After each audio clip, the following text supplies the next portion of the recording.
ক্ষমা চাইলাম জীবনের গুনাহ ক্ষমা যদি না করো, কবে জানি মৌতের চিঠি দিয়ে আজরাইল পাঠাইয়া দাও, কবে জানি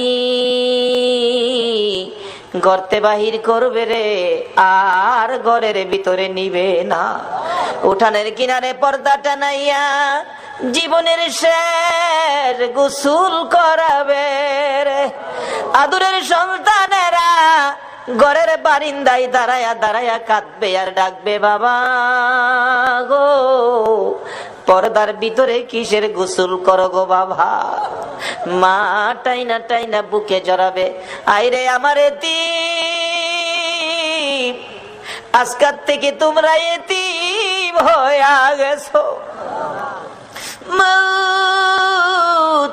এতিমের ঘটনা বলতে গেলে কলিজা মানে না রে আল্লাহ। আমার বড় ভাই 5টা বাচ্চা এতিম করে কবরে। বাড়িতে গেলে আমার ছেলেরা দৌড়াই আসে, আব্বু আইছে। আমার ছোট্ট একটা ভাতিজা দৌড়াই আইসা দাঁড়াইয়া তাকে কিছু কয় না। জিজ্ঞেস করি বাবা কি চাও, কি লাগবে, কি দরকার বলো। চোখের পানি ছেড়ে কান্দে। কেন কান্দো বলো না। আমারে ডাইকা ডাইকা কয় চাচা গো, আপনি তো 1 দিন 2 দিন পর পর বাড়িতে আসেন। চাচা আমরা আব্বা কই গো, চাচা আমরা আব্বা কি আর জীবনে বাড়িতে আসবে না। এইভাবে কবে জানি কার সন্তানেরা এতিম হইয়া যায়, কবে জানি কার বিছানা খালি হইয়া যায়।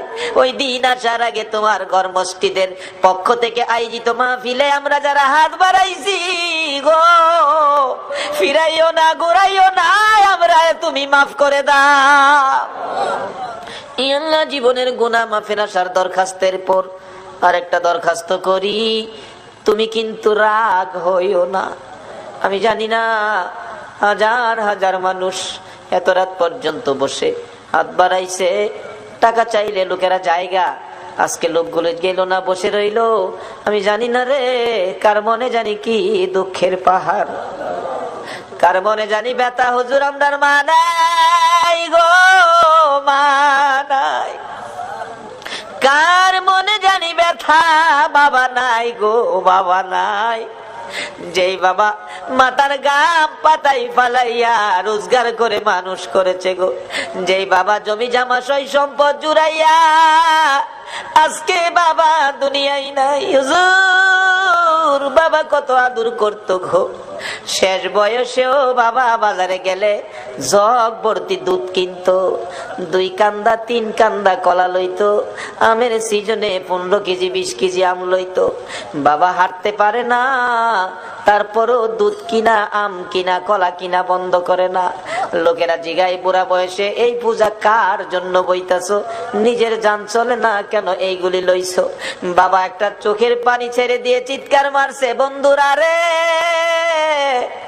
কার জন্য লইছি শুনো রে, আমার আদরের ছেলে মেয়েগুলো দুধ আর কলা ছাড়া ভাত খায় না রে।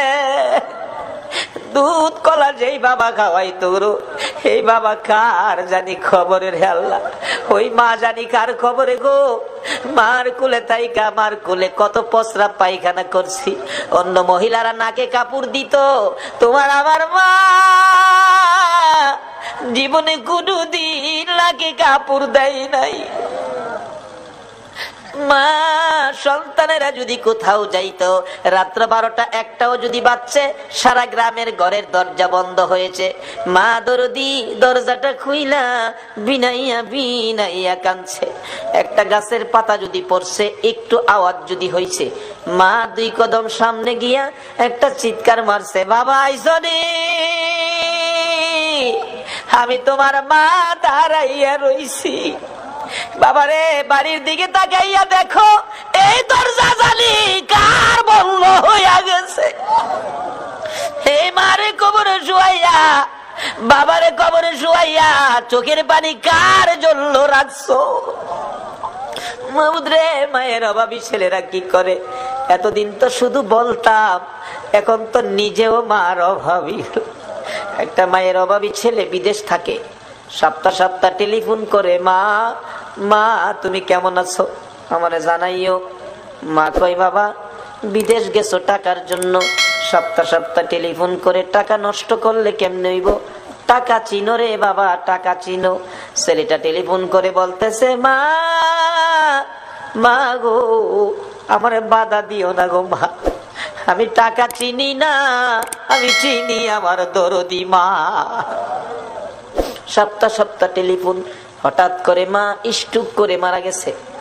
এলাকার লোকজন কয়, ছেলেটারে মৃত্যুর খবরটা দিও না, দিলে আত্মহত্যা করবে। একদিন এক রাত, 2 দিন 2 রাত, 3 দিন 3 রাত যেদিন পার হয়ে যায়, ওই বিদেশের মাটির থেকে ছেলে স্বপ্নে দেখে মা ডাকতেছে, রে মন্নান, টেলিফোন কার কাছে করবি রে? মা কইয়া কারে ডাকবি রে বাবা? আমি তোর মা, কবরে চলে গেছি, আর আমারে পাইবি না। আইলি না, আমারে মা কইয়া ডাকলি না, মার দেখার জীবনে হবে না। ঘুম থেকে উঠে মা মা কইয়া কাঁদতেছে। বন্ধুরা বলেন, কি হলো তোমার? আমি স্বপ্নে দেখেছি মা নাই, দেশে থাক, দেশে আর চাকরি করবো না, দেশে চলে যাব। সকালবেলা টেলিফোন করছে বড় ভাই, টেলিফোন ধরে, না সপ্তাহ হইলে টেলিফোন করবি, আজকে কেন টেলিফোন করলি? ভাই, আমি স্বপ্নে দেখেছি আমার মা নাই গো। ভাই, আগে সত্য করে কও, আমার মায়ের খবর কি? খবর যদি না কও, আমি কালকেই বাড়িতে চলে আসব। মায়ের কাছে দাও, মায়ের সাথে কথা বলবো। মার কাছে যদি টেলিফোন না দাও, আমি কিন্তু কালকে বাড়িতে চলে আসব। বড় ভাই টেলিফোন ফালাইয়া একটা দূর মাইরা মায়ের খবরের পাশে, মা মা গো, তোমার পাগল খবর পাইছে গো, কালকে বলে বাড়িতে আইব। বড় ভাই সকালবেলা মাইক্রো ভাড়া করেছে, বুড়া বাবা পিছে পিছে ডাকতেছে, আমারে সঙ্গী করি লইয়া যা রে, মায়ের পাগল রেখে।